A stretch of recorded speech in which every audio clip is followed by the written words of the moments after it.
Assalamualaikum warahmatullahi ta'ala wabarakatuh.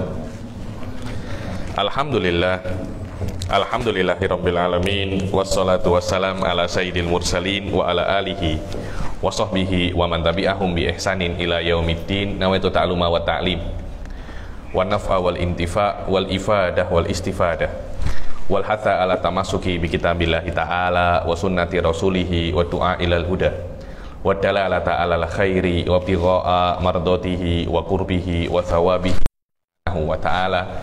Allahumma faqihna fid din wa alimna ta'wil. Rabbi shrah li sadri wa yassir li amri wahlul 'uqdatam min lisani yafqahu qawli waj'al li waziran min ahli.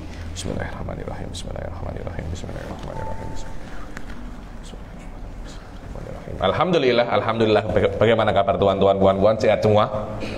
Masya Allah. Macam mana Labuan? Ini sudah kali ketiga ya Ustadz Nawawi ya saya ke Labuan ya. Masya Allah. Saya tak tahu apa saya merasa lebih jauh, semakin jauh dari Kuala Lumpur Labuan itu. Dulu saya ingat dari Kuala Lumpur 2 jam aja. Terakhir ini 2 jam setengah dari Kuala Lumpur ke Labuan. Apa semakin jauh kah? Lama tak pergi ikut. Alhamdulillah. Saya sebenarnya ke Labuan ini ada apa ya? Kerinduan yang dari dulu tuh saya nak ke Labuan, saya nak ke Labuan, saya nak ke Labuan terus, akan tetapi subhanallah karena Covid banyak ya, ini karena keterbatasan yang kita tidak mampu untuk buat. Covid itu memang buat perjalanan dengan flight itu pelik sedikit. Kemudian kesibukan saya di KL untuk PhD dan semuanya, alhamdulillah saya baru disahkan sebagai apa namanya mendapatkan gelar PhD kira-kira di akhir November barusan ini. Kira-kira 2 bulan yang lalu, kira-kira 2 bulan yang lalu. Jadi sekarang ketika tidak ada PhD, macam ada masa luang dan otak ini ada ruang lagi untuk kembali silaturahmi dengan para penuntut ilmu yang ada di Labuan. Dan saya sangat suka sekali dengan Labuan ini karena saya melihat suasana penuntut ilmu ada, suasana kampung. Saya ini orang kampung. Tulungagung ini bukan bandar besar, tapi dia itu kampung. Jadi memang saya ini asli anak kampung. Saya pun ketika di Tarim Hadramut juga kampung, tapi ketika saya master di Jordan bandar. Kemudian KKL apa namanya bandar juga. Akhirnya bila-bila itu jiwa kampung saya meronta-ronta. Saya nak balik ke kampung lagi. Alhamdulillah diberi oleh Allah, diberi kesempatan untuk bisa ke Labuan ini untuk bersilaturahmi dengan para asatidah dan para penuntut ilmu lagi. Dan insya Allah ini bukan terakhir kali, akan ada silaturahmi lagi, kelas-kelas lagi, dan semoga Allah Subhanahu wa taala memberi kita panjang umur, istiqomah, dan meninggal dalam keadaan menuntut ilmu. Amin amin ya rabbal alamin. Insya Allah pengajian kita kali ini, dulu pengajian 2 pengajian yang lampau itu kita membahas tentang apa? Dulu itu awal-awal kita membahas tentang akidah ya, 2 kali ya. Yang pertama tentang sifat 20, Muqaddimat dengan Matan Sanusi. Kemudian yang kedua kita membahas tentang Muqaddimat Al-Imam As-Sanusi. Kemudian ketika Ustadz Nawawi ini meminta lagi untuk ke Labuan, saya pun terpulang. Nak mengaji apa? Akhirnya kita akan mengaji babul muamalat. Karena biasanya ustadz-ustadz di pengajian-pengajian ketika mengkaji fikih biasanya mengkaji tentang babul ibadat. Babul ibadat adalah bab berkenaan tentang ibadah kita sehari-hari. Sholat, zakat, puasa, itu adalah namanya babul ibadat. Kemudian setelah babul ibadat ada yang namanya babul muamalat yang berkaitan tentang bagaimana kita itu berjual beli. Di dalam Islam berjual beli itu diatur. Karena tersilap sikit jual beli, apa yang Anda makan itu boleh haram. Kalau apa yang Anda makan itu haram, akhirnya nanti tubuh itu tidak bisa atau susah untuk diajak taat. Dibilang kalau ada orang itu, dulu tuh ada orang itu di depan Nabi berdoa, ya Allah, ya Allah, ya Allah, ya Allah. Sama Nabi ditengok aja. Doanya tidak akan dikabulkan orang ini, padahal berdoa sampai ya Allah, sampai macam itu. Kenapa katanya Nabi?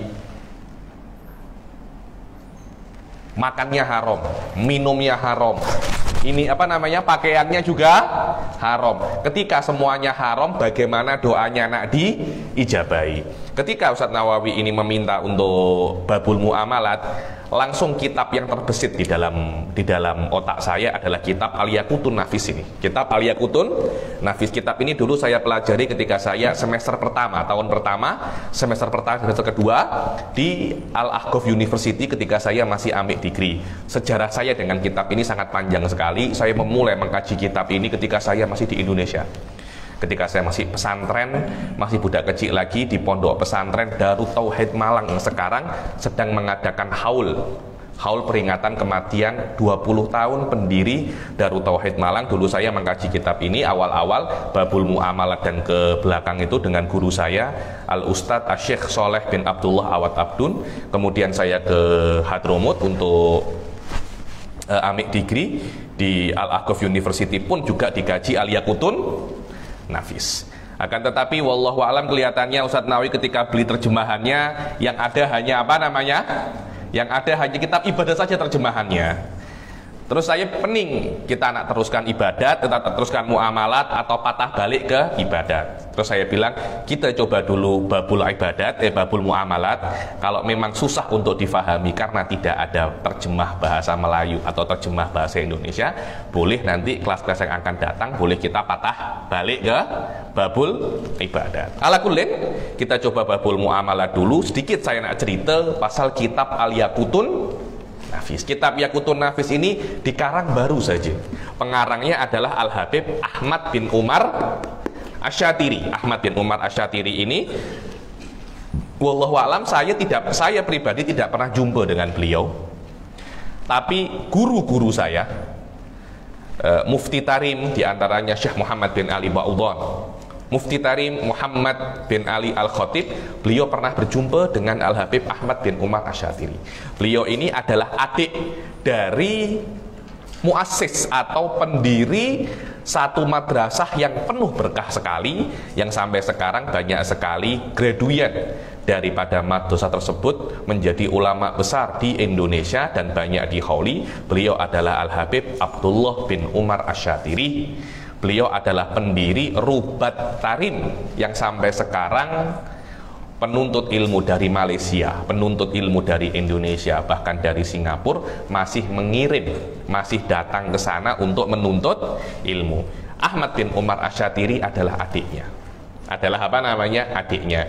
Dulu anak beliau Muhammad bin Ahmad bin Umar Asy-Syatiri sempat menjadi pensyarah di Al-Ahqaf University. Dan anaknya mengajar kitab Yaqutun Nafis, kemudian apa yang beliau jelaskan ditulis oleh murid-muridnya dan menjadi kitab namanya Pembentangan Yaqut An-Nafis, Syarhul Yaqut macam ini, dijual di kitab-kitab di maktabah apa namanya dijual.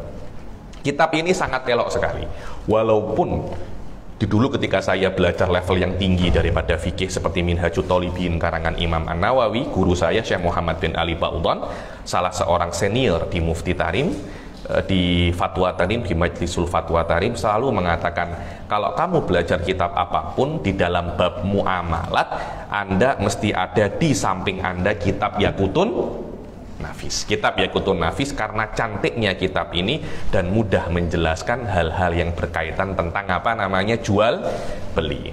Jayyid jiddan.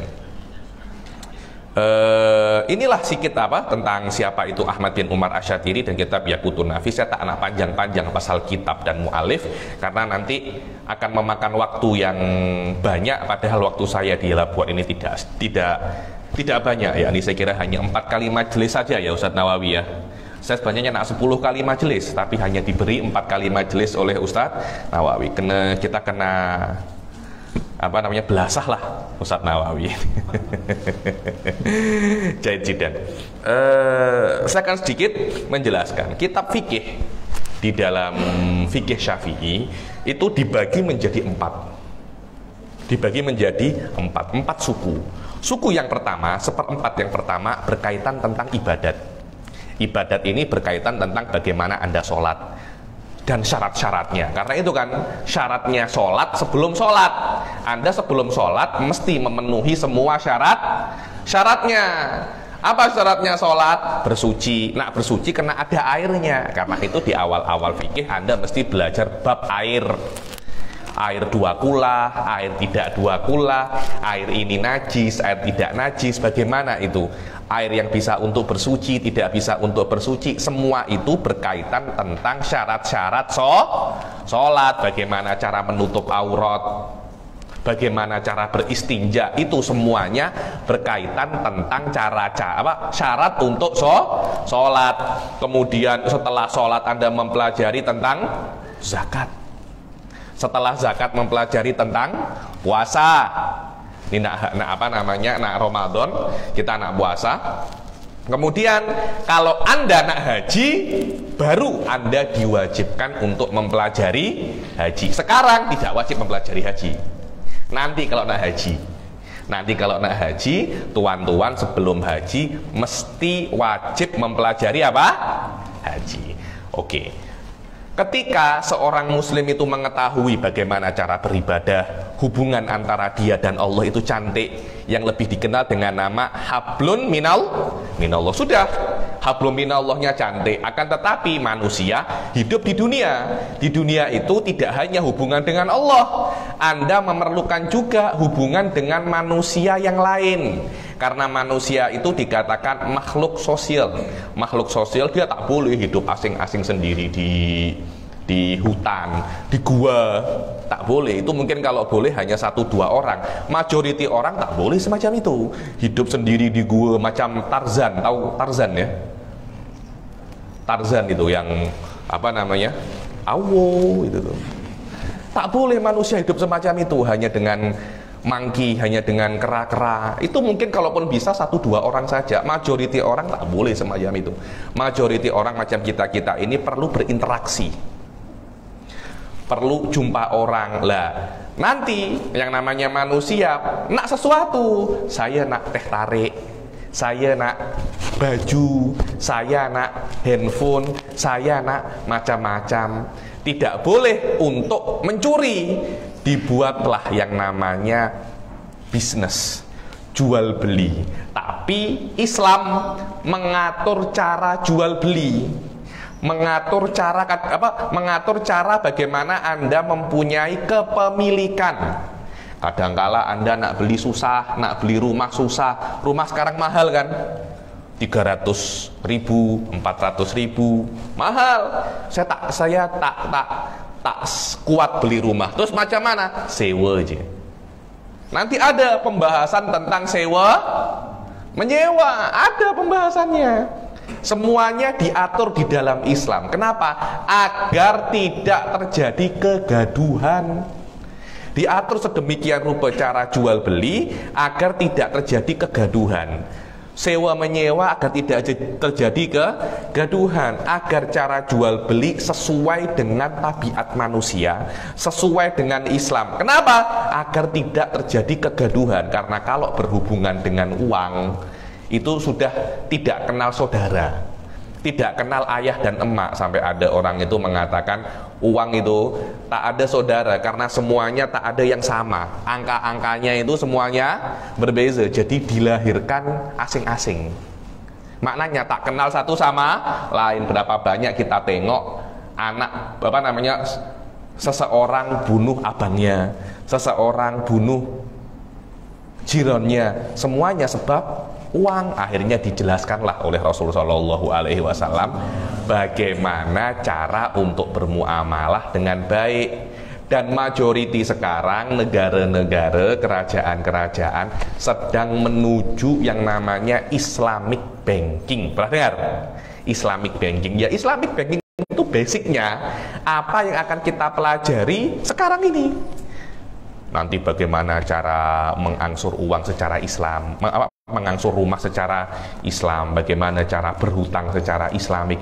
Semuanya itu akan dibahas di dalam basic-basicnya ya. Kita tidak membahas Islamic banking di sini. Kita membahas basic daripada, kita membahas tentang muamalah secara Islami yang nanti akan dikembangkan menjadi Islamic banking. Di UIA itu ada jurusan namanya IBF.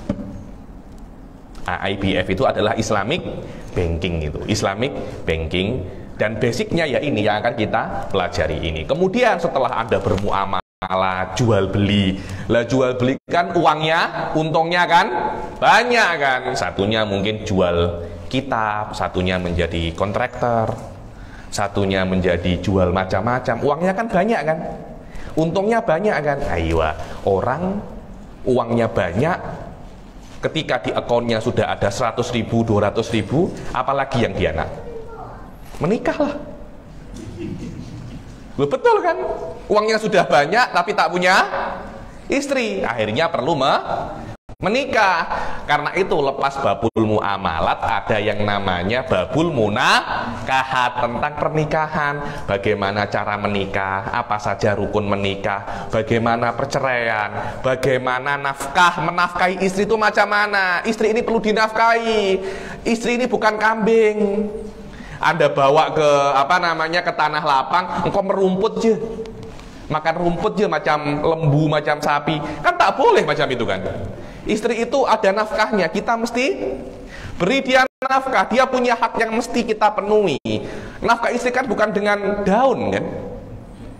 Kita kena kerja, oh kita sudah kerja Habib, sudah baca babul muamalat, uang kami sudah banyak. Akhirnya setelah babul muamalat selesai, sudah menikah, punya anak, anaknya semakin banyak, tanggung jawab semakin banyak, uangnya semakin sedikit.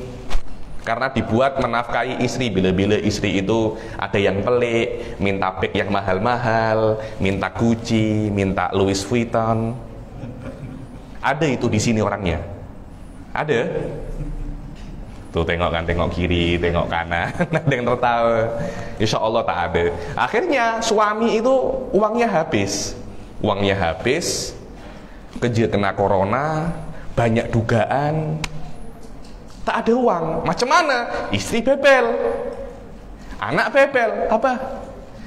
Nak ke sini, apa? Nak ke situ, apa? Nak ini, apa? Nak itu. Uang tak ada. Akhirnya bila-bila seseorang itu berpikir bagaimana cara mendapatkan uang dengan cepat, akhirnya dia menempuh jalan-jalan yang haram, mencuri kah, merompak kah. Karena itu setelah babul munakahat ada yang namanya babul jinayat, tentang kriminalitas. Kalau mencuri apa hukumnya?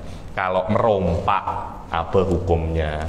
Kalau menuduh orang berzina apa hukumnya? Secara otomatis kalau ada yang mencuri pasti ada hukuman. Kita memerlukan orang yang bisa untuk menjatuhkan hukuman. Tidak semua orang boleh menghukum. Ada Zaidun mencuri, tiba-tiba datang Ustadz Nawawi, karena badan dia besar, saya akan menghukum Anda, saya akan potong tangan Anda. Semacam itu, tak boleh. Ada syaratnya, Anda mesti mempunyai kebenaran daripada kerajaan untuk untuk menjatuhkan hukuman. Tidak semua orang boleh semacam itu. Tidak semua orang diperbolehkan untuk menghukum, walaupun orang itu salah. Bayangkan kalau ada orang bersalah, tiba-tiba kita, orang ini bersalah, potong tangannya. Tak boleh semacam itu. Nak jadi apa kita? Karena itu setelah babul jinayat nanti ada babul qadha, dan yang terakhir, bab yang terakhir di dalam fikih namanya bab memerdekakan hamba sahaya. Karena dulu itu banyak hamba sahaya, diakhirkan bab memerdekakan hamba sahaya karena kita semua ini adalah hamba sahaya Allah Subhanahu wa taala. Memerdekakan hamba sahaya sebagai tabarukan wa tayammunan dan optimisme agar kita dimerdekakan oleh Allah daripada api neraka. Semoga Allah Subhanahu wa taala memerdekakan kita semua dari api neraka. Amin amin ya rabbal alamin. Inilah sekelumit tentang penjelasan bagaimana kitab fikih itu dalam mazhab Syafi'i ditulis. Ada empat bab besar: ibadat, muamalat, munakahat, dan jinayat. 4 bab ini. Kita sekarang berada di 1/4 kedua. Setelah ibadat, insya Allah yang belajar ibadat dan yang mengajarkan ibadat itu sudah banyak. Kita coba bab yang lain yang juga tidak kalah penting tentang apa? Muamalat.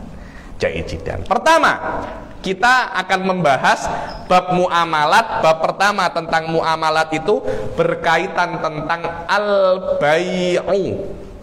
Al-bai'u. Nanti kalau sudah diteruskan, kasih apa namanya? Slide ya, biar apa namanya? Semua boleh nampak. Al-bai'u. Al-bai'u itu maknanya jual beli, maknanya jual beli. Didefinisikan yang namanya jual beli itu adalah muqabalatu syai'in li syai'in. Tak ada di situ. Yang Anda bawa itu semuanya hanya berkaitan tentang babul ibadat saja. Kelihatannya yang translate tak translate babul muamalat, hanya translate babul ibadat saja. Nanti mungkin esok boleh dibagikan yang bahasa Arab, apa namanya, kepada mereka nanti, atau mungkin nanti malam kita translate sekejap apa namanya, apa yang akan dibahas untuk esok. Itu pun juga apa namanya bisa. Jadi nanti esok tinggal apa namanya di print saja sekejap aja ini. Al-bay, apa itu al-bay? Al-bay itu atau jual beli. Apa sih jual beli itu? Sof, tengok. Ini penting sekali tuan-tuan, agar Anda itu memahami apa akar asli daripada jual beli di dalam Islam. Akar asli dalam jual beli itu adalah muqabalatu syai'in bi syai'in. Adalah Anda menukar sesuatu dengan sesuatu yang lain. Itu namanya jual beli. Tidak mesti Anda menukar sesuatu dengan uang, tak mesti. Karena dulu sebelum adanya uang, bila-bila orang itu menukar beras dengan ayam. Dulu kan ada kan di Malaysia semacam itu kan. Aku tak ada uang, orang nak, saya nak Maggi. Tapi saya tak ada uang. Anda ada apa? Saya ada gula. Itu pun juga dikatakan jual beli, menukar sesuatu dengan sesuatu yang lain. Dikatakan harus ada unsur uangnya. Kalau menukar sesuatu dengan sesuatu yang lain, tidak ada unsur uangnya, tidak dikatakan dia itu jual beli. Contohnya apa ya Habib? Contohnya salam. Kalau ada saya mengatakan Assalamualaikum Ustadz Nawawi, Ustadz Nawawi akan menjawab Waalaikumsalam. Saya menukar Assalamualaikum dengan Waalaikumsalam. Apakah menukar Assalamualaikum dengan Waalaikumsalam juga dikatakan dia itu jual beli? Tidak. Kenapa? Karena Assalamualaikum dan Waalaikumsalam tidak ada unsur uang. Tidak ada unsur uang, itu semuanya hanya unsur pahala. Di dalam jual beli kita tidak boleh berpikir ada pahala. Kenapa? Karena di dalam jual beli para fuqaha membahas jual beli daripada aspek jual beli ini sah, bisa Anda nikmati, bukan mendapat pahala, kecuali kalau Anda berniat jual beli ini untuk mengikuti Rasul Shallallahu Alaihi Wasallam. Tapi kalau setakat saja Anda pergi ke, tadi itu tengok itu ada NP Mart, betul? Ada NP Mart, usaha ke NP Mart, nak beli apa itu namanya? Nak beli air kah, nak beli apa? Ini saya beli air, ini uangnya. Apakah semacam itu Anda ada unsur pahala, macam Anda beribadah? Tidak. Fuqaha, ahli fikih ketika menjelaskan pasal jual beli hanya bagaimana cara ini sesuai dengan Islam. Hubungan antara manusia dan manusia yang lain sesuai dengan apa? Islam. Agar tidak terjadi di dalam jual beli itu perkara yang haram, akhirnya kita memakan perkara yang haram dan penjual pun memakan apa? Uang kita, dia pun juga memakan perkara yang haram juga. Kemudian secara syariat yang namanya jual beli itu didefinisikan sebagai akdu muawadatin maliyatin tufidu milka ainin au manfaatin ala ta'bid. Dibilang secara syariat yang namanya jual beli itu akad. Akad, harus ada akadnya. Setiap akad, tuan-tuan, puan-puan, pasti terbina atas dua perkara, ijab dan Kabul. Saya Masya Allah, saya di Malaysia ini, kalau saya itu pergi ke kedai-kedai Melayu, pasti mereka itu cakap, saya jual ya. Ada, saya hampir di setiap kedai Melayu pasti saya dengar itu, saya jual ya. Itu sangat best sekali.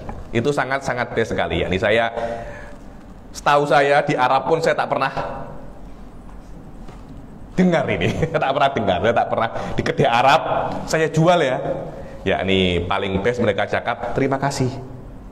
Tapi saya jual tidak ada. Saya di kedai Melayu aja saya dengar apa namanya, saya jual ya. Tapi nanti biasanya pembelinya itu tak cakap saya beli ya. Tak cakap semacam itu. Tapi penjualnya pasti cakap saya jual ya, semacam itu. Akad adalah setiap perkara yang ada unsur ijab dan qabul. Setiap ada unsur ijab dan qabul itu namanya akad. Karena itu pernikahan juga dikatakan akad kan? Akad nikah. Kenapa pernikahan dikatakan akad? Karena ada unsur ijab dan qabul. Cuma ijab dan qabul ini berbeda daripada perkara ke perkara yang lain. Karena cara berijab qabul itu berbeda daripada akadnya. Jadi kalau akad jual beli ya saya jual dan saya beli. Kalau akadnya, kalau ini sewa menyewa, saya sewakan ya, iya saya terima. Nanti insya Allah sekejap lagi akan kita bahas syarat sah, bagaimana cara ijab dan qabul yang sah, yang sesuai dengan Islam. Tapi Habib, sekarang ini majority jual beli tidak memakai ijab dan qabul. Terutama kalau Anda pergi ke supermarket, tidak ada ijab dan qabul. Ambil ini barang, tit, tit, tit, tit. Berapa? 52 ringgit. Nih, nak wave atau pin? Nak wave je. Tit. Nah, sila. Nak pakai bag? Pakai, tambah 20 sen. Aja itu kan, nah pakai bag tambah 20 sen. Ya pakai bag, sudah. Tak ada saya jual, tak ada saya beli. Itu di dalam fikih namanya apa namanya? Mu'atoh. Secara pendapat terkuat mazhab Imam Syafi'i, jual beli semacam ini tak sah. Kenapa? Karena tidak ada akad, tidak ada akad dalam jual beli. Kena ada saya jual dan saya beli, kena ada semacam itu, tak boleh. Ini bagnya berapa? 52 ringgit. Nak beli durian berapa? Oh ini 1 kilo apa musangking berapa? Oh ini 1 kilo 35 ringgit. Ini 35 ringgit. Tak ada saya jual saya beli. Secara pendapat terkuat jual beli semacam ini tak sah. Cuma ada seorang imam besar namanya Al-Imam An-Nawawi yang mengatakan jual beli semacam ini sah. Jual beli semacam ini apa? Sah di dalam perkara-perkara yang murah, di dalam perkara-perkara yang tidak mahal. Contohnya, kalau Anda ke supermarket mungkin beli nominalnya 50 ringgit, oke lah. 100 ringgit, oke lah. Tapi kalau Anda beli kereta, berapa nih kereta? Kereta 100.000 ringgit. Oke lah, nih 100.000 ringgit. Mana kunci? Pergi. Apakah semacam itu cara jual beli kereta? Kan tak kan? Ada akad dulu, kemudian yang terakhir mereka apa namanya? Beri kunci, beri key, kemudian saya jual ya. Jual beli benda-benda yang mahal tidak boleh kecuali menggunakan ijab dan qabul. Nak beli rumah tak boleh kan? Ini rumah harga berapa? Oh rumah 400.000 ringgit. Ini 400.000. Mana rumahnya? Pergi kamu. Kata semacam itu kan, penjualnya 400.000 ringgit. Nak wave atau pin? Apakah semacam? Kan tak semacam itu kan? Ada SOP-nya. Dan yang terakhir pasti, terima kasih saya sudah menjual rumahnya, insya Allah kita berjumpa kembali. Pasti ada semacam itu. Kenapa? Karena ini benda-benda yang mahal. Kalau benda-benda yang murah, mungkin Apa itu namanya 100 ringgit, 200 ringgit, tidak ada masalah, tidak menggunakan ijab dan qabul. Tapi kalau benda-benda yang mahal, kereta, rumah, apa Habib tolak ukur mahal dan murah itu? Tolak ukur mahal dan murah terpulang kepada adat masing-masing. Di Malaysia 1.000 mahal tak? Kalau ada orang jual beli 1.000 mahal, kena dengan ijab qabul. Kena ijab qabul. 500. Tengok barang. Oke, orang mengeluarkan 500 ringgit, mahal apa tak? Banyak apa tak? Banyak. Kena dengan ijab qabul. Terpulang kepada adat masing-masing. Kalau perkara itu mahal, ya kena dengan ijab dan qabul. Kalau uang ini terbilang banyak, kena dengan ijab dan qabul. Jayid. Itulah yang namanya akad, mesti ada ijab dan qabul. Saya minum dulu. Yang kedua, muawadhah, harus ada tukar menukar, harus ada tukar menukar. Maknanya penjual dan pembeli selain ada ijab dan qabul, tidak hanya ada ijab dan qabul, tapi kedua belah pihak mesti membawa ganti. Kita tengok di dalam jual beli. Kalau saya nak beli handphone, saya pasti bawa uang. Ketika saya bawa uang, dia bawa handphone, ada tukar menukar kan? Makna tukar menukar, kedua belah pihak membawa barang, atau satu barang satu uang, tidak ada masalah. Kadangkala Haji Bakar, handphone saya tukar dengan daging. Ini handphone tukar dengan apa? Ikan bilis. Katanya ikan bilisnya sini sedap. Tukar apa? Ini saya tukar dengan ikan bilis Labuan. Berapa kilo? 10 kilo. Tukar menukar kan? Mesti ada ijab dan qabul, dan mesti ada dua benda kalau nak jual beli. Adakah Habib tukar menukar tapi tidak ada dua benda? Ada. Namanya donation,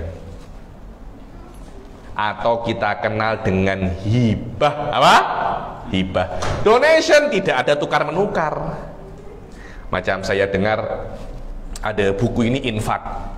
Apa makna infak itu? Ini buku saya berikan kepada Anda. Ini Ustadz Nawawi, buku saya berikan kepada Anda. Apakah Anda perlu mengganti itu dengan uang? Tidak. Namanya juga donation. Terus yang donate itu mendapat apa? Mendapat pahala daripada Allah. Itu namanya hibah. Jual beli tak boleh semacam itu. Jual beli tidak mengharapkan pahala. Jual beli mengharapkan untung. Jadi kalau Anda berbisnis, jangan tengok pahala. Kalau memang semacam itu. Kalau Anda berjual beli tengok pahala, nanti Anda tersilap antara jual beli dan donation. Anda bisnisnya. Yang penting tak haram. Yang penting tak haram. Jangan, oh saya nak berbisnis sekaligus dengan beribadah, nanti untungnya sikit. Lu memang semacam itu. Kalau Anda nak cari pahala bukan dengan berbisnis, ada cara lain. Namanya donation, namanya hibah. Itu memang cara untuk mencari pahala. Kalau berbisnis ini bukan cari pahala. Berbisnis adalah mencari untung duniawi.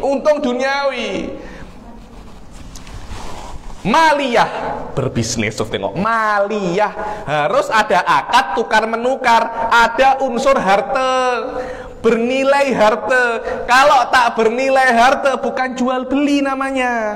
Adakah Habib tukar menukar, ada akad tapi tak ada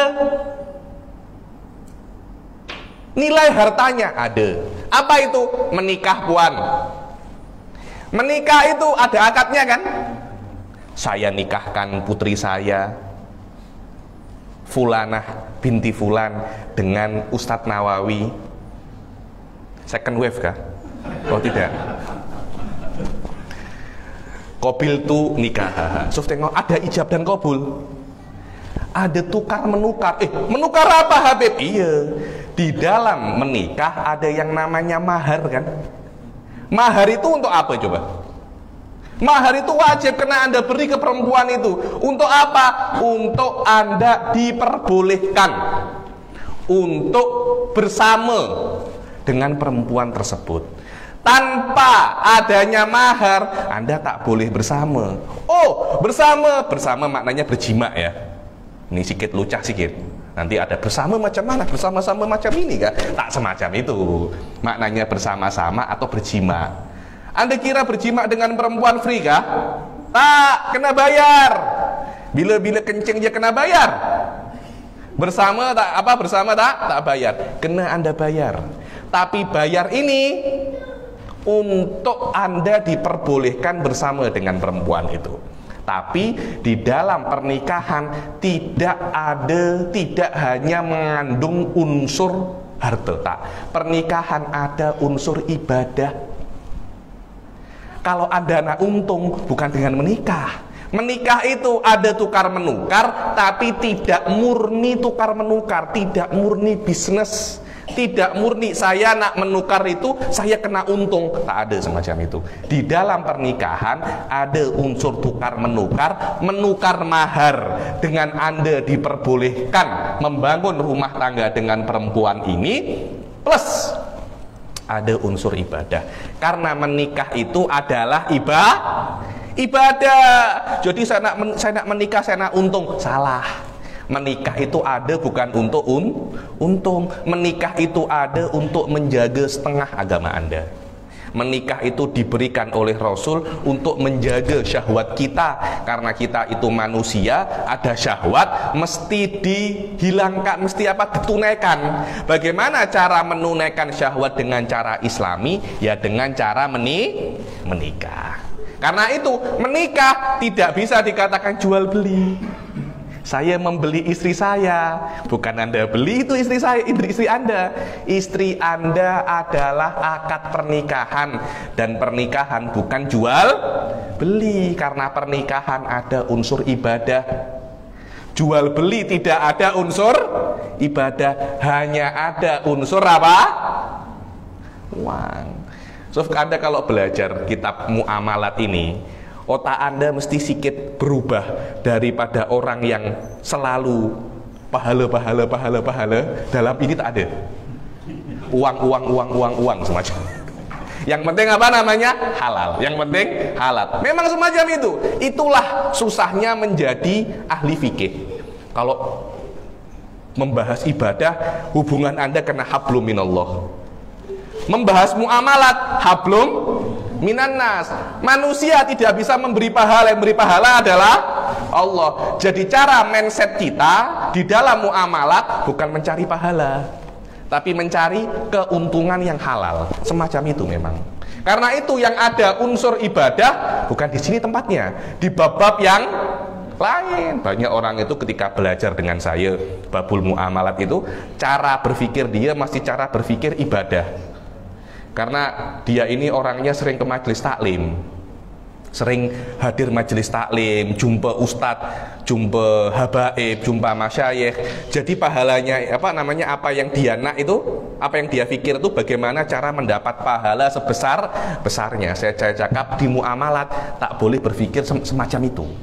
Karena kita membahas tentang bagaimana cara berbisnis. Kalau Anda berbisnis nak mencari pahala, itu namanya berbisnis dengan Allah. Berbisnis dengan Allah, Anda mencari pahala. Bagaimana bisnis dengan Allah? Donation, sodakoh, itu berbisnis dengan Allah. Maknanya Anda memberikan uang, mencari pahala. Itulah yang dalam Al-Quran, tijarotun tunjikum min adzabin alim. Tijaroh yang menyelamatkan kalian daripada azab yang pedih. Tapi kalau jual beli ini tidak menyelamatkan kalian daripada azab yang pedih. Ini hanya membuat Anda mendapatkan untung secara Islami yang halal. Sekiranya Anda tidak melakukan ini, jual beli Anda bisa jatuh ke dalam keharaman, dan Anda bisa untuk masuk neraka karena makan perkara-perkara yang haram. Yufidu milka ainin, yang namanya jual beli itu membuat Anda memiliki sesuatu selamanya. Kalau saya membeli handphone, saya memiliki handphone selamanya. Handphone ini saya miliki.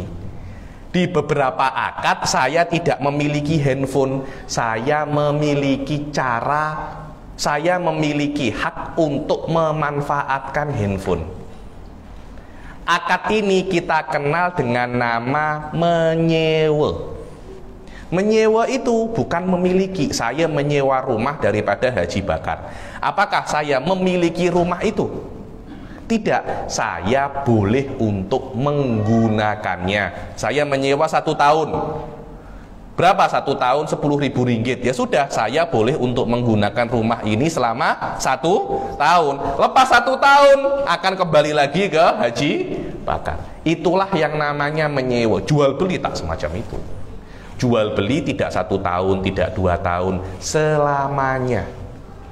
Jadi kalau Anda membeli handphone, handphone ini milik Anda selamanya dan akan bisa diwariskan kepada anak cucu Anda.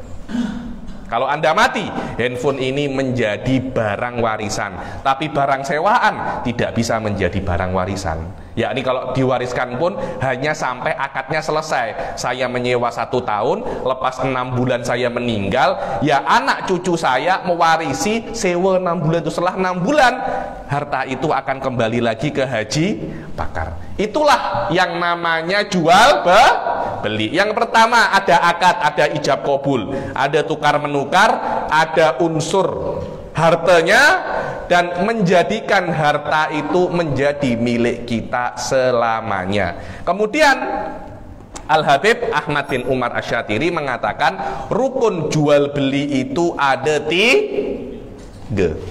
Rukun jual beli itu ada 3. Apa 3 itu? Yang pertama, penjual dan pembeli yang berakad.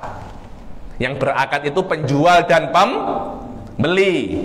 Yang kedua, yang dipakai untuk bertransaksi, barang dan uang.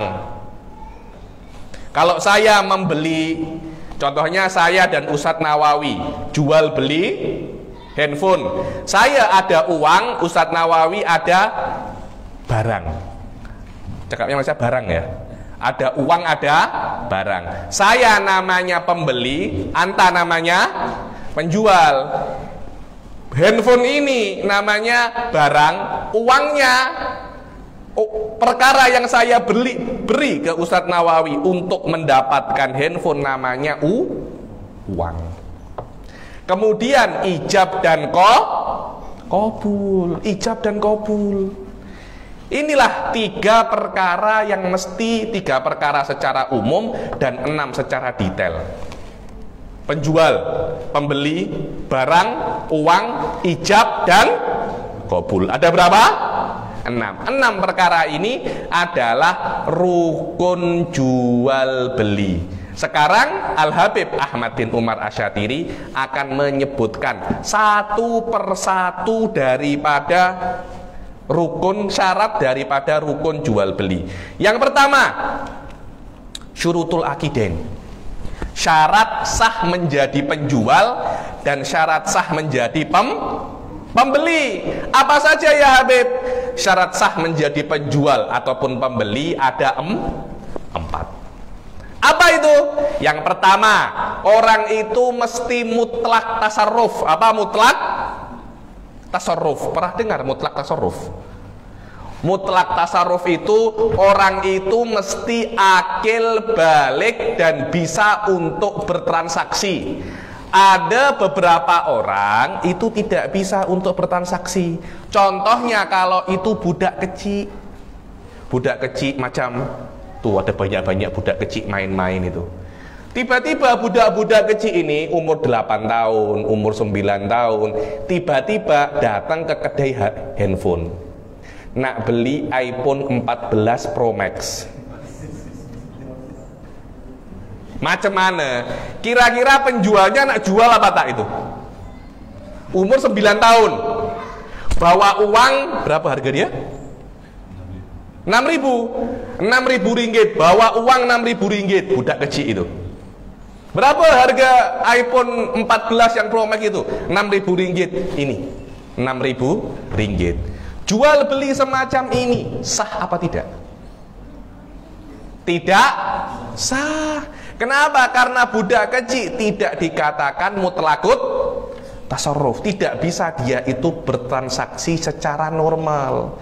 Dia mesti sudah balik dulu,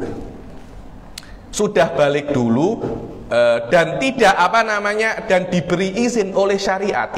Biasanya mutlakut tasarruf itu terfokus di dalam dia sudah cukup umur. Sudah cukup umur. Maknanya anak kecil itu tak boleh jual beli kah Habib? Tidak boleh. Anak kecil umur 7 tahun, 8 tahun, dia tahu apa? Dia kan tak tahu nilai uang kan tak tahu kan. Dia kira mungkin 50 ringgit dan 100 ringgit dan 10 ringgit. Dia akan pilih 10 ringgit. Kenapa? Warnanya merah seronok. Apa? 100 ringgit ini warnanya purple, macam tak gempa. Kalau 10 ringgit kan merah kan, suka dia. Wah, ini macam tahun raya Cina ini.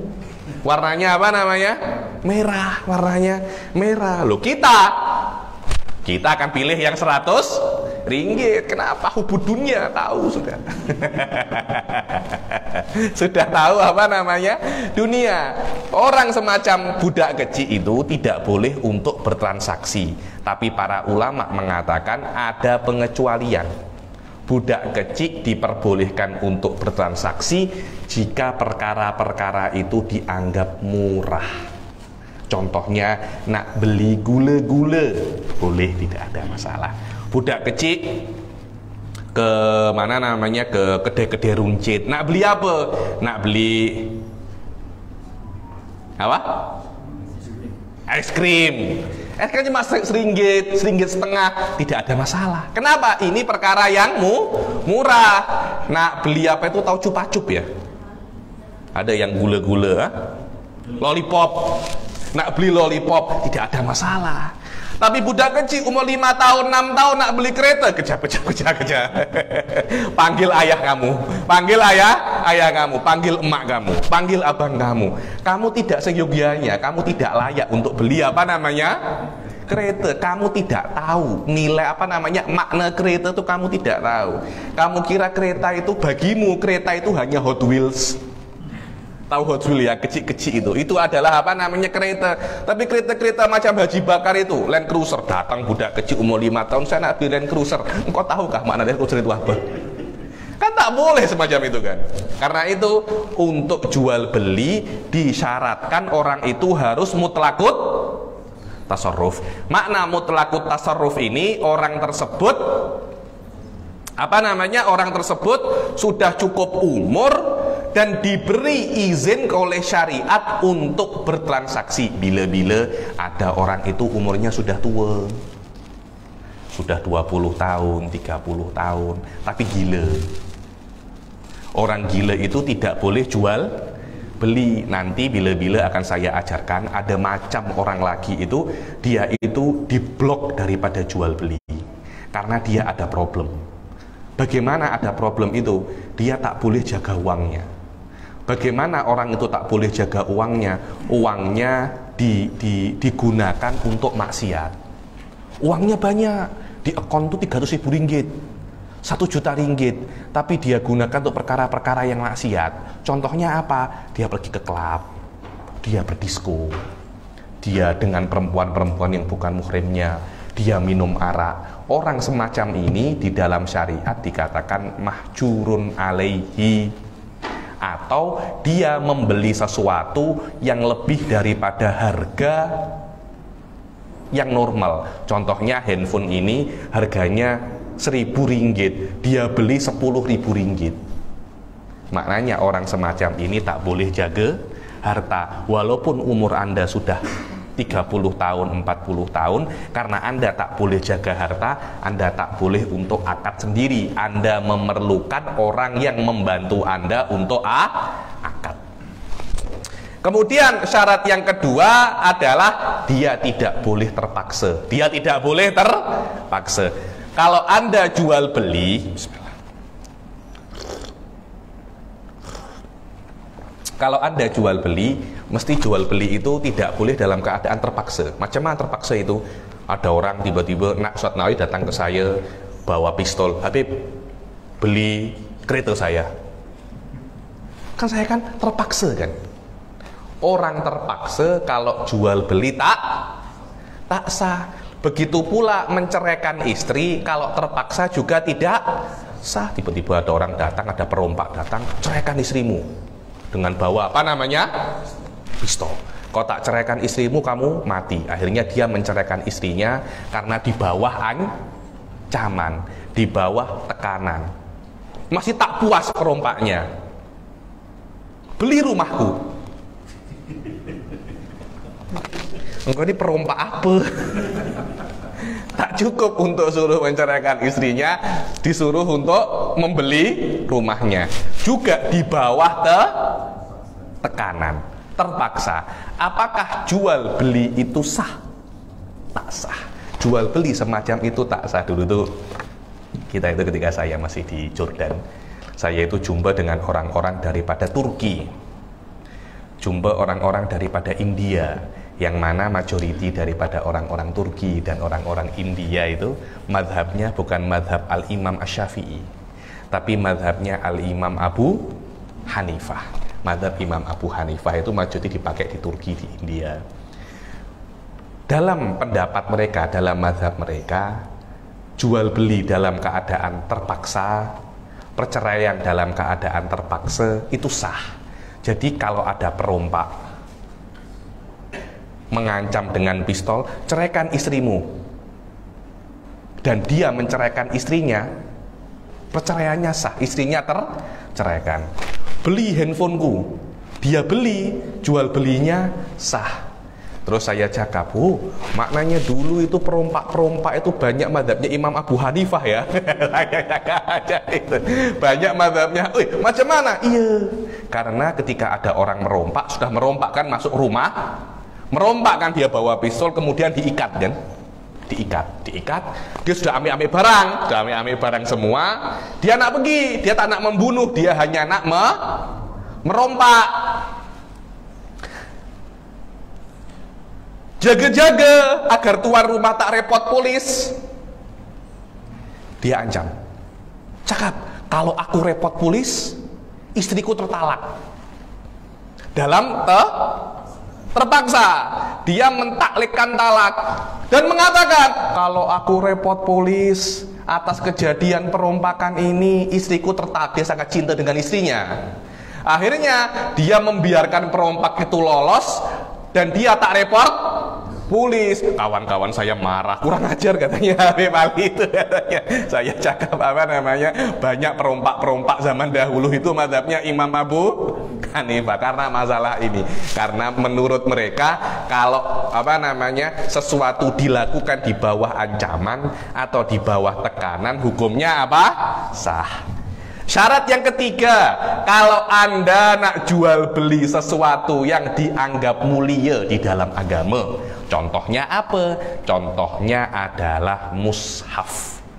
Nak beli Quran, nak beli mushaf, nak beli mushaf, nak beli kitab-kitab agama, nak beli kitab Yaqutun Nafis. Ada orang Hindu nak beli kitab Yaqutun Nafis, ada orang Nasrani nak beli Sahih Bukhari. Nah, pelik kan? Ada orang Hindu nak beli Kutubus Sittah. Wih, apa nih? Nanti ada orang Sing nak beli Tafsir Jalalain. Aduh, apa? Anta tahu dari mana ada kitab namanya Tafsir Jalalain? Diajarkan nggak itu dia? Dia nak beli itu, itu tak sah. Untuk membeli perkara-perkara yang dianggap mulia di dalam Islam, tidak bisa Anda itu tidak muslim. Nah, sesuatu yang dianggap mulia di dalam Islam, yang membelinya mesti Bayangkan kalau ada contohnya orang yang tak muslim, dia itu Hindu kah, Nasrani kah, Buddha kah, membeli mushaf. Dia kan tidak meyakini kemuliaan mushaf. Tengok beberapa waktu yang lalu ada yang membakar mushaf kan. Loh, semestinya kita mesti tengok kok bisa orang semacam itu mendapatkan mushaf dari mana? Tidak boleh seseorang itu menjual mushaf kepada orang yang non muslim, karena ditakutkan akan terjadi hal-hal semacam itu. Nanti kalau dia punya mushaf kemudian dibakar, kemudian memicu amarah orang-orang muslim sedunia, akhirnya demo banyak yang mati, nanti disalahkan muslimnya. Kita kena tanya, loh siapa kok bisa orang itu mendapatkan apa?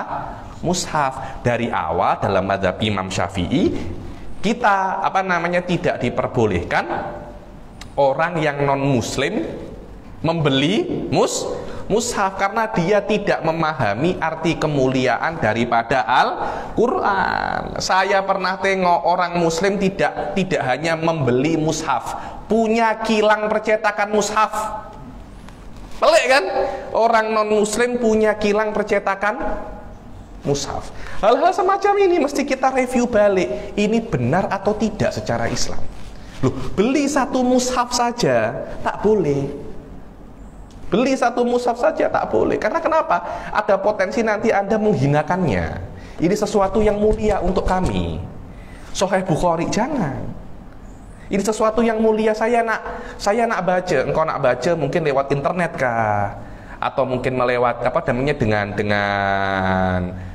binaan ustadz kah, dengan supervisor ustadz kah. Tapi kami beri kamu kitab-kitab agama, saya takut kamu tak paham nilainya, nanti kamu sobek-sobek kah, kamu anggap macam buku-buku biasa kah, kamu letak di lantai kah. Tak boleh semacam itu, tak boleh semacam itu. Ayo, apalagi kalau kita membiarkan orang yang tak Islam memiliki sampai mempunyai kilang percetakan mushaf. Itu kita kena mesti pikir, ini elok atau tidak. Saya pernah jumpa di beberapa negara orang yang tak Islam mempunyai kilang percetakan mushaf. Saya kira sebagai seorang muslim kita kena sedikit malu lah dengan hal-hal semacam itu. Bagaimana orang tak muslim boleh untuk menyediakan mushaf bagi kita? Bukankah kita sebagai seorang muslim yang lebih pantas untuk mempunyai kilang percetakan Al-Quran? Masya Allah, terima kasih Datuk Latif yang ada di Malaysia itu Yayasan Restu yang menyediakan. Saya pernah satu kali tour di sana. Masya Allah, saya tak kira percetakan mushaf sedahsyat itu, yakni sampai ada mushaf khas untuk Sabah, ada mushaf khas untuk Pahang, nanti ada mushaf nasional. Mushaf nasional itu tengok ada berapa negara di Malaysia, nanti juz pertama dan juz kedua bangsa ini, atas lambang bangsa ini, juz ketiga dan juz keempat lambang bangsa ini. Jadi nanti satu mushaf itu, satu Quran sempurna itu lambangnya mix daripada semua bangsa. Masya Allah, cantik sekali. Dan setiap negara mempunyai lambang Al-Quran masing-masing. Benar itu. Saya tengok, saya tak sangka sedahsyat itu tentang hal-hal berkaitan tentang mushaf. Saya pernah tur sekali 2-3 bulan yang lalu dengan salah seorang guru saya, Dr. Amjad Roshid, di percetakan Restu, dan beliau menjelaskan bagaimana ini bisa terjadi, apa saja yang kami buat di sini. Ada mushaf tentang yang dibuat raja-raja terdahulu tuh. Raja-raja Malaysia terdahulu ada. Masya Allah, yakni terima kasih. Yakni kita mesti sokong hal-hal semacam ini. Kalau ada orang yang tak muslim mencetak Al-Quran, kita mesti malu dengan diri kita sendiri. Kok boleh sampai terjadi semacam itu? Mana orang Islam memiliki mushaf saja tidak boleh, bagaimana sampai memiliki kilang percetakan mushaf? Insya Allah di negara-negara kita tak ada, di Indonesia tak ada, di Malaysia tak ada. Itu mungkin ada di negara Konoha. Tahu negara Konoha? Negaranya Naruto. Itu negara Konoha itu. Saya biasanya buat kalau yang teruk-teruk itu semuanya di negaranya Naruto itu, negara Konoha itu. Kemudian juga tidak boleh seorang yang nak jual beli, dia itu nak membeli hamba sahaya Islam, tak boleh. Dulu itu tuan-tuan, puan-puan, ada yang namanya hamba sahaya. Saya kira hamba sahaya itu habis masih baru aja ya, ini mungkin sekitar 100 tahun, 50 tahun yang lalu macam itu. Ya, ini kira-kira 150 tahun yang lalu hamba sahaya itu masih ada. Apa itu hamba sahaya? Hamba sahaya itu adalah orang yang diperjualbelikan. Itu namanya hamba sahaya. Dia orang, tapi diperjualbelikan. Lah, hamba sahaya itu ada yang muslim dan ada yang tak muslim. Orang yang tak muslim tidak diperbolehkan untuk membeli hamba sahaya yang Islam, tak boleh. Kenapa? Kalau orang non muslim, contohnya orang agama dia Yahudi, membeli hamba sahaya yang muslim, nanti akhirnya orang Yahudi ini bisa menguasai orang muslim, karena hamba sahaya mesti menuruti sayyidnya. Kenapa? Karena sayyidnya memilikinya. Loh, maknanya saya tak boleh gak Habib bekerja di syarikat-syarikat non muslim? Boleh, tidak ada masalah. Yang tidak boleh Anda dimiliki. Hamba saya dulu teruk sangat. Dia itu dimiliki, dia tak boleh punya uang. Dia tak boleh menikah semau dia, karena dengan izin sayyidnya. Kenapa? Dia dimiliki. Nanti kalau sayyidnya itu mati Haji Bakar, hamba sahaya ini diwariskan ke anaknya. Macam itu namanya hamba sahaya. Dulu raja-raja, hamba sahayanya itu banyak, sampai 400, sampai 500, sampai 1000. Hamba sahaya itu ada dua, ada laki-laki dan hamba sahaya perempuan. Hamba sahaya perempuan tuh bisa untuk dijima. Satu orang dulu raja-raja zaman dahulu itu mempunyai hamba sahaya perempuan tuh 100, 200, semacam itu. Karena itu syariat Islam tidak terlampau menyukai hamba sahaya. Karena itu banyak sekali ibadah-ibadah atau banyak sekali maksiat-maksiat yang kalau dilakukan itu cara menebusnya dengan memerdekakan hamba sahaya. Contohnya orang bersumpah, kemudian dia melanggar sumpahnya. Bagaimana cara menebusnya? Merdekakan hamba sahaya. Kemudian di bulan Ramadan bersama dengan istrinya, bagaimana cara menebusnya? Merdekakan hamba sahaya. Apalagi banyak perkara-perkara membunuh orang tak sengaja drive lori, drive kereta, kemudian accident, atau mungkin dia langgar orangnya macam mana? Mati. Itu namanya qatlul khata', membunuh tak sengaja. Nanti membunuh tak sengaja itu ada kafarohnya, ada samannya. Samannya apa? Bagaimana cara menebusnya? Merdekakan hamba sahaya. Semacam itu. Jadi Islam menjadikan hamba sahaya itu tahun ke tahun lebih sedikit. Kalau ada orang yang tak muslim nak membeli hamba sahaya, tidak ada masalah. Tapi tidak boleh membeli hamba sahaya yang muslim. Kenapa? Nanti muslim ini akan menuruti tuannya yang tak muslim. Yang tak muslim akan menguasai yang muslim. Dan Allah subhanahu wa ta'ala sudah mengatakan di dalam Al-Quran, walayyaja'alallahu lil kafirina alal muslimina sabila. Dan Allah tidak akan menjadikan kekuasaan kepada orang yang tak muslim kepada orang muslim. Tak boleh. Jadi tidak boleh yang tak muslim mempunyai kekuasaan di dalam Islam terhadap orang muslim. Karena itu perempuan muslimah tidak boleh menikah dengan laki-laki yang tak muslim. Tak boleh. Hukumnya haram, tak sah pernikahannya. Kenapa? Karena istri kena menuruti suami. Istri tak boleh keluar rumah tanpa seizin suami. Suami ada keistimewaan, derajatnya lebih tinggi daripada istri. Bagaimana kalau suaminya tak muslim, dia lebih tinggi daripada muslimah? Kan tak oke kan? Tak oke. Karena itu syariat Islam mengatakan tidak diperbolehkan wanita muslimah menikah dengan laki-laki yang tak muslim. Sebaliknya boleh, dengan syarat-syarat yang khas. Sebaliknya boleh. Macam mana sebaliknya, Habib? Sebaliknya laki-laki muslim menikahi perempuan yang tak muslimah, atau lebih dikenal dengan nama ahlul kitab. Ahlul kitab. Ahlul kitab itu adalah yang mempunyai kitab diturunkan zaman dahulu, contohnya Nasrani, Yahudi, itu diperbolehkan untuk dinikahi perempuannya. Kenapa? Karena nanti kalau sudah menikah, istri kena turut suami. Yang lebih tinggi di sini laki-lakinya atau perempuannya? Laki-lakinya. Laki-lakinya muslim apa tak? Muslim. Karena itu tidak ada masalah. Karena perempuan kena menuruti laki-laki, sebaliknya tak boleh. Tapi sudah cinta, Habib, jangan.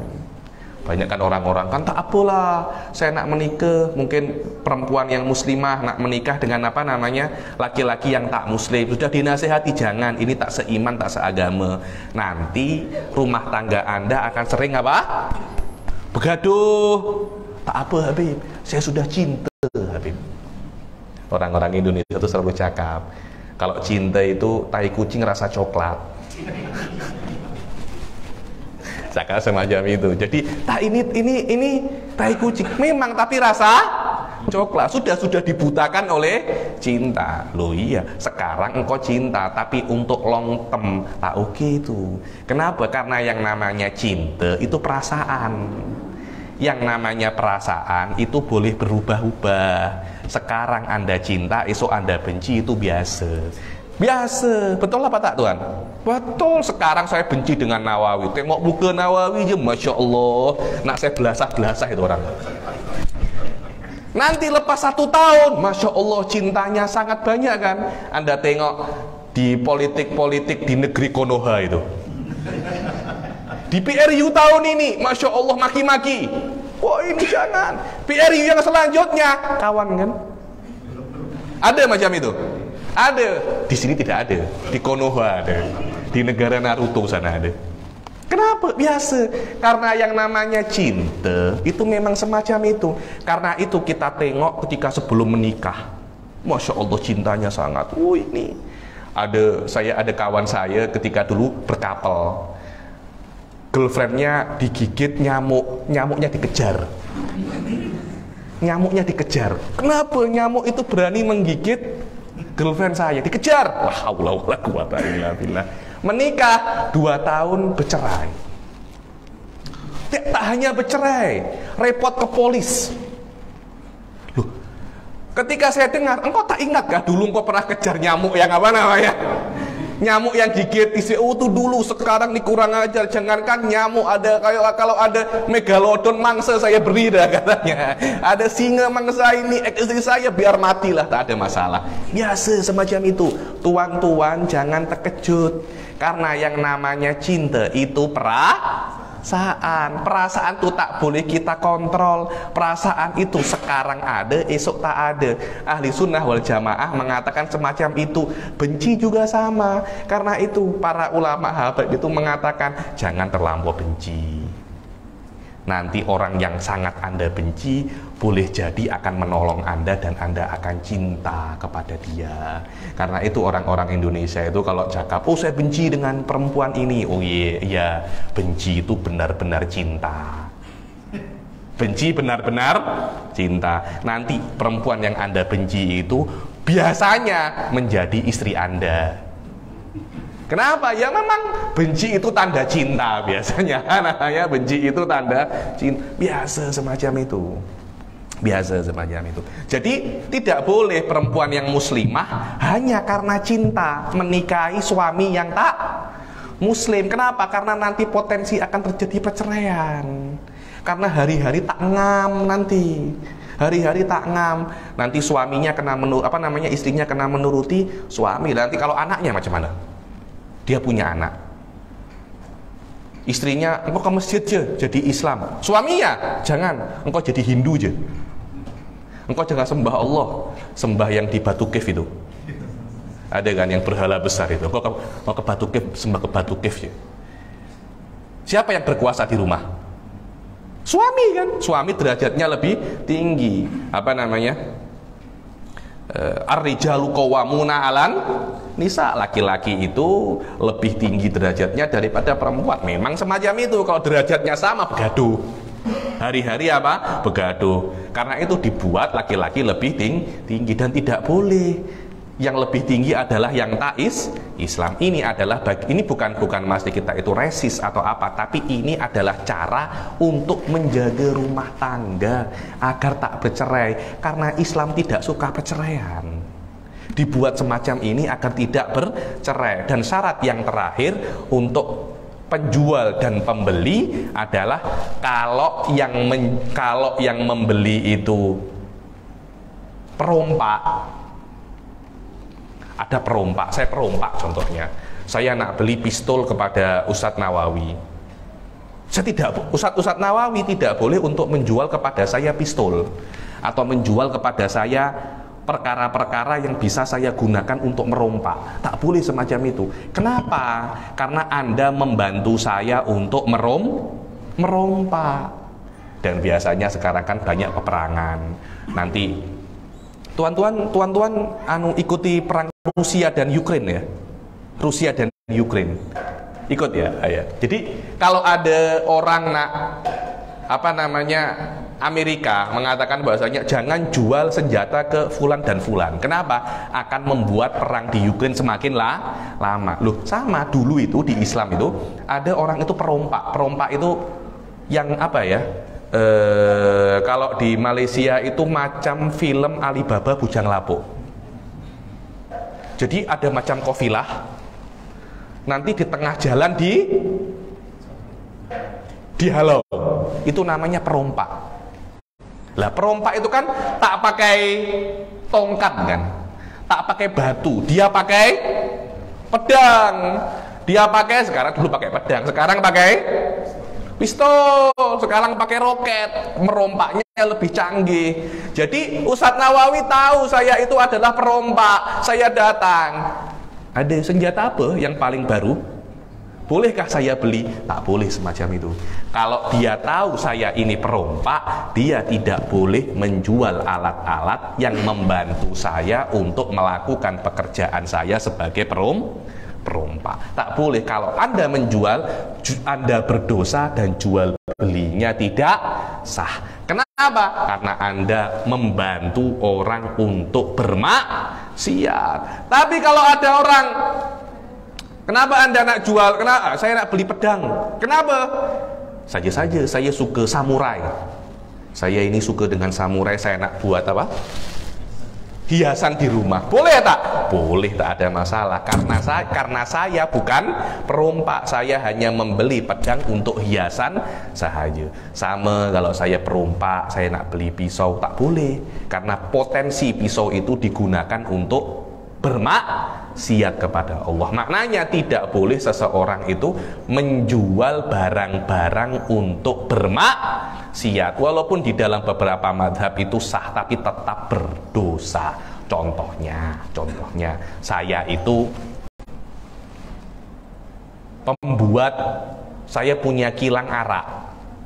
Arak itu kan arak itu kan dibuat daripada anggur kan.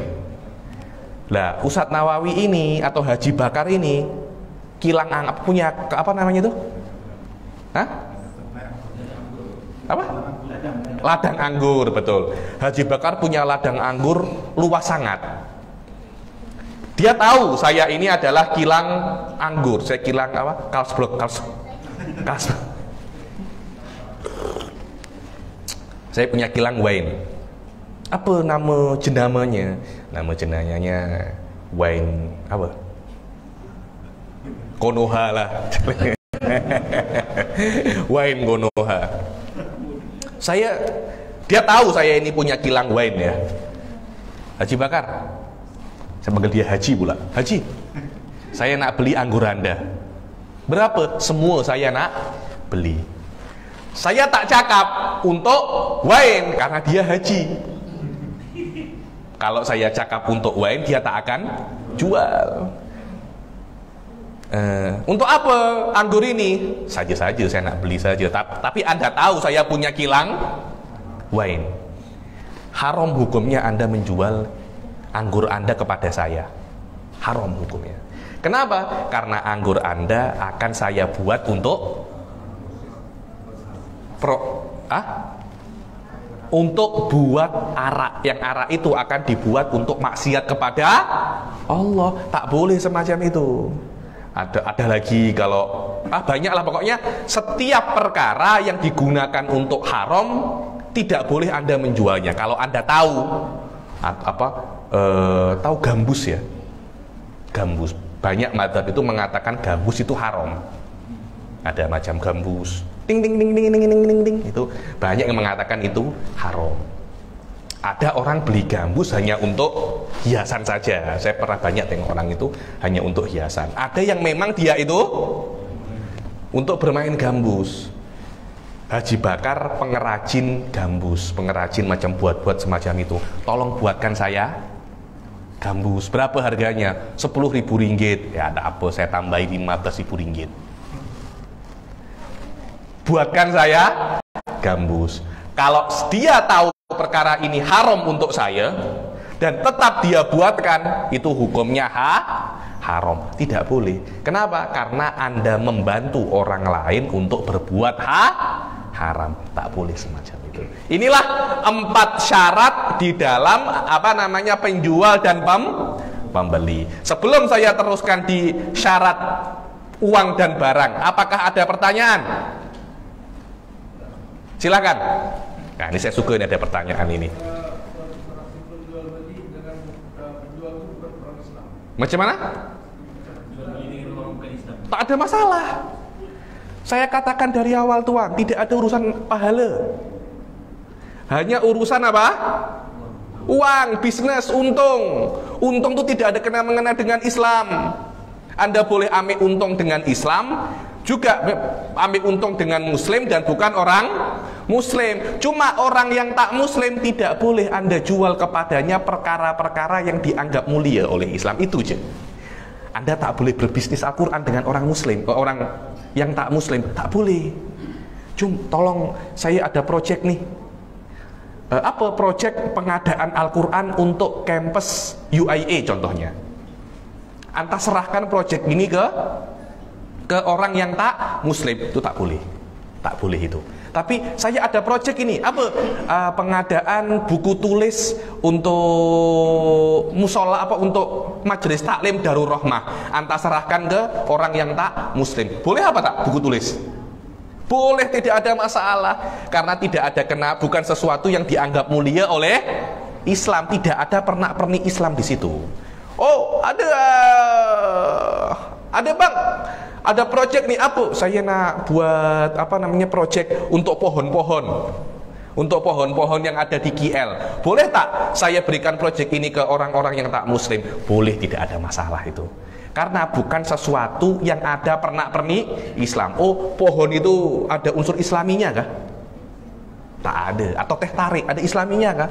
Tak ada. Berbeza dengan perkara-perkara yang ada unsur islaminya. Mungkin air zam-zam, kita lain itu. Air zam-zam kita lain. Al-Quran, kitab, Sahih Bukhari, Sahih Muslim, kutub sitah tuh kena yang buat project memang benar-benar orang Muslim. Memang semacam itu. Ada yang nak tanya lagi? Orang Islam menjual contohnya macam hiasan dinding ayat Quran. Saya kira tetap tak boleh itu. Itu memang kena wallahu alam yang ada urusan dengan Islam, maksudnya ayat-ayat Al-Quran lah, hiasan-hiasan Al-Quran itu memang kena orang Muslim. Tidak boleh orang yang tak Muslim, karena nanti dia akan menghinakan itu. Dia letak bawah nama-nama Allah semacam ini, Muhammad semacam ini, dia letak bawah, kan tak elok kan? Tak elok semacam itu. Wallahu a'lam. Hah? Banyak sekarang. Saya kira kita kena review balik dalam diri kita. Apakah hal itu pantas? Apakah hal itu pantas? Kita membuat orang-orang yang tak Islam mengukir apa? Kayu Allah. Anda mengukir kayu tidak masalah. Ada ukir kayu naga. Di rumah saya ada ukiran kayu naga. Anda nak serahkan, nak beli kepada yang tak Muslim, sila, tak ada masalah. Tapi nak mengukir Allah, nak mengukir nama Rasul Sallallahu Alaihi Wasallam, itu sesuatu yang dianggap mulia oleh Islam. Itu wallahu a'lam memang kena kita urusan dengan orang-orang yang Muslim yang mengetahui bahwasanya perkara itu mulia. Cuma kalau ukiran kayu naga, ukiran kayu Power Rangers, apalagi ukiran kayu apa itu? Megalodon. Ukiran kayu dinosaurus tak ada masalah, Bu. Siapa-siapa boleh buat. Sila.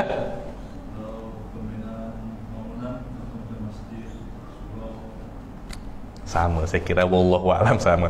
Dulu ada orang tanya kepada saya, Habib, saya dapat proyek buat kuil. La haula wala quwata illa billah. Benar, Habib, saya dapat proyek buat kuil. Apa hukumnya, Habib? Alamak, ini macam mana ini saya jawab. Saya cakap, kalau ada proyek lain, beta cari proyek lain. Kenapa? Karena benda itu akan dibuat untuk maksiat. Macam mana maksiat? Jelas, karena tempat itu akan dibuat untuk menyembah selain Allah, dibuat menyembah selain Allah. Maksiat apa yang lebih besar dosanya daripada menyembah selain Allah? Habib, saya dapat proyek membuat berhala 1000. Membuat 1000 apa? Berhala. Kalau patung-patung biasa oke je ya, ini mungkin masih ada khilaf patung, mungkin patung kura-kura di jalan, patung apa itu namanya? Di Indonesia tuh banyak patung macan, patung harimau. Jadi nak masuk kota ada patung harimau, itu tak ada masalah. Tapi ada beberapa patung yang mungkin memang diletak di kuil, diletak di gereja, Anda dapat proyek itu, dan pasti itu akan dibuat untuk menyembah. Macam mana hukumnya, Habib? Ada lagi yang, Habib, saya dapat proyek repair kuil, Habib. La haula wala quwata illa billah. Boleh saya terima tak? Anda terpaksa kah? Saya cakap, kalau tak repair kuil Anda mati kah? Kalau macam itu tak ada masalah. Oh tak, Habib, beta biarkan orang yang tak Muslim repair kuil. Anda Muslim kan? Beta cari project repair masjid, tak ada masalah itu. Saya repair masjid, saya repair musola, atau apa namanya, renovation, tarmim, renovation majlis taklim, ya itu tak ada masalah. Tapi saya kira repair kuil, gereja, beta cari yang lain. Ya ini karena itu akan digunakan untuk menyembah Allah, menyembah selain Allah Subhanahu wa taala. Sila tuan, tadi ada tuan yang tanya. Sila.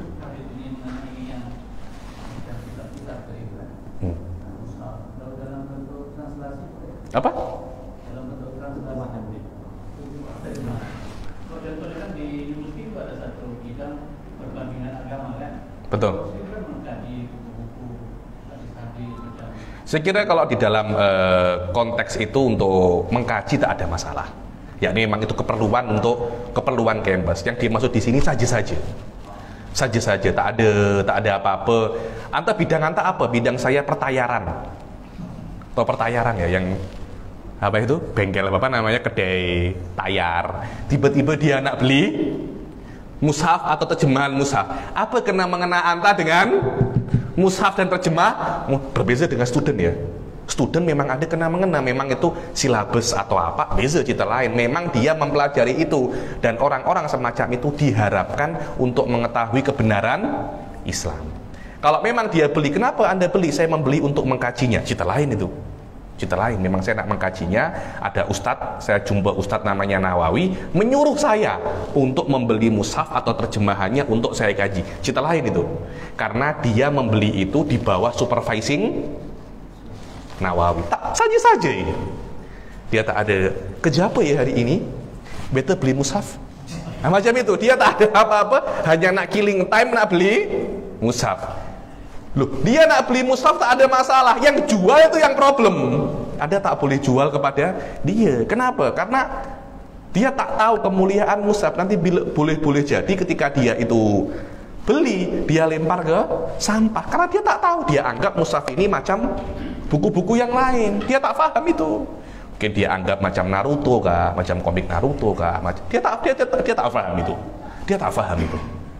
Karena memang dia meyakini ini bukan firman Allah Subhanahu wa taala. Dan terjadi. Kita lihat banyak orang itu merobek apa? Al-Qur'an.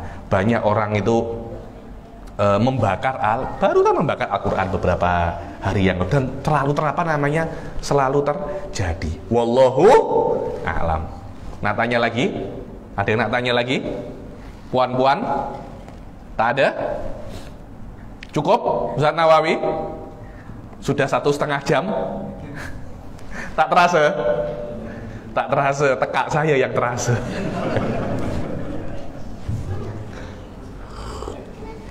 Insya Allah yang akan datang saya usahakan untuk translate secara ringkas apa yang akan dipelajari esok. Nanti mungkin saya emailkan ke Ustadz Nawawi sekejap ya, ini mungkin 10 menit 15 menit menjadi translate apa yang akan kita baca esok. Kalau memang nak proceed kitab mu'amad, kalau nak ganti kitab ibadat saya tak ada masalah, nanti musyawarah macam mana. Kita akhiri sampai sini untuk kelas hari ini. Insya Allah kita jumpa lagi esok pagi pukul berapa Ustadz Nawawi? Esok pagi pukul berapa? 8 pagi ya. Insya Allah kita jumpa lagi esok pukul 8 pagi di Majelis Taklim Darur Rahmah ini. Semoga Allah Subhanahu wa taala menjadikan kita orang-orang yang istiqomah, orang-orang yang bisa memahami Islam yang wasatiyah, Islam yang sebenar-benarnya, bukan Islam yang ekstrim, bukan Islam yang liberal, bukan Islam yang salah. Semoga Allah Subhanahu wa taala menjadikan kita orang-orang yang menuntut ilmu sebaik-baiknya, istiqomah dalam menuntut ilmu, diberikan rezeki yang banyak, umur yang panjang, rezeki yang berkah, kesehatan yang terus menerus, umur yang panjang bisa untuk taatillah wa taati rasulihi, dan meninggal dalam keadaan husnul khatimah. Amin amin ya rabbal alamin. Allahumma ja'al hadzal jam'a jam'an marhuma wa tafarruqana min ba'dihi tafarruqan ma'suma wa la taj'al fina wa la minna syaqiyan wa la mahruma. Allahumma la tada' lana dhanban illa ghafartah wa la syaqiyan illa as'atah wa la dhaliman illa hadaitah wa la madluman illa nasartah wa la hajatan min hawaijid dunya illa laka fiha ridha wa lana fiha shalah ya rabbal alamin. Rabbana arinal haqqa haqqa warzuqna tiba'ah wa arinal batila batila warzuqna jinabah. Rabbana atina fid dunya hasanah wa fil akhirati hasanah wa qina adzabannar. Wa sallallahu ala sayyidina Muhammadin wa ala alihi wa sahbihi wa sallam wa ala hadhihi niyyah wa ala kulli niyatin salihah jami'ah syamilah li khairid dunya wal akhirah wa ala nabi Muhammad sallallahu alaihi wasallam. Al-Fatihah. A'udzubillahi minasyaitonir rajim. Bismillahirrahmanirrahim. Alhamdulillahirabbil alamin. Arrahmanirrahim. Maliki yaumiddin. Shiratal mustaqim, shiratal ladzina an'amta 'alaihim ghairil maghdubi 'alaihim waladdallin. Amin. Taufiq wal hidayah wa ridha wal inayah. Assalamualaikum warahmatullahi taala